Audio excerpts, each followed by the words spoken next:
Hello beautiful people's. നമ്മുടെ കൊല്ലത്ത് ഒരു ഉത്സവപ്പറമ്പിൽ വിപ്ലവഗാനം പാടിയതുമായിട്ട് ബന്ധപ്പെട്ട് ഭയങ്കരമായിട്ടുള്ള ചർച്ചയൊക്കെ സോഷ്യൽ മീഡിയയിൽ നടന്നല്ലോ. അപ്പം എൻ്റെ ഒരു അഭിപ്രായം പറയുകയാണെന്നുണ്ടെങ്കിൽ എനിക്കത് വളരെ മോശമായ ഒരു കാര്യമായിട്ടൊന്നും തോന്നിയില്ല കേട്ടോ.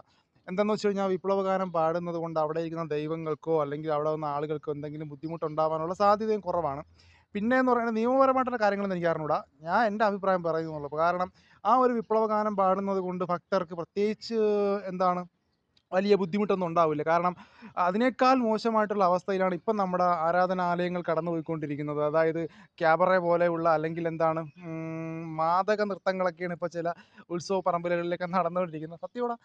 അങ്ങനെയൊക്കെയാണ് നടന്നുകൊണ്ടിരിക്കുന്നത്. ഡിജെ എന്നൊക്കെ പറഞ്ഞിട്ട് ഓരോ കോമാളിത്തരങ്ങൾ. ഡിജെ എന്നത് മോശമായ ഒരു കാര്യമൊന്നുമല്ല. പക്ഷേ ഒരു ക്ഷേത്രവും അമ്പലവും അങ്ങനെയുള്ള കാര്യങ്ങളൊക്കെ വരുമ്പോഴത്തേക്ക് അതുമായിട്ടൊക്കെ ബന്ധപ്പെട്ട കാര്യങ്ങളൊക്കെ ആണെങ്കിൽ ഓക്കെ. അല്ലാതെ ഈ കിടന്ന് മറ്റേ ഡിജെ പരിപാടികളൊക്കെ കാണിക്കുന്ന അത്രയും വലിയ ബോറെന്തും ഈ ഒരു ഭക്തിഗാനം ക്ഷമിക്കണം വിപ്ലവഗാനം പാടിയതിലൂടെ ആ ക്ഷേത്രത്തിനുണ്ടായെന്നും അല്ലെങ്കിൽ ഒരു ക്ഷേത്രങ്ങൾക്കും ഉണ്ടാകുമെന്നൊന്നും ഞാൻ വിശ്വസിക്കുന്നില്ല. ഇതെൻ്റെ അഭിപ്രായം മാത്രമാണ്. ഞാനിത് പറയുന്നതുകൊണ്ട് നിങ്ങൾക്ക് ആർക്കും എന്നെ പാർട്ടിക്കാരനായിട്ട് മാറ്റണമെന്നുണ്ടെങ്കിൽ നിങ്ങൾ മാറ്റിക്കോ.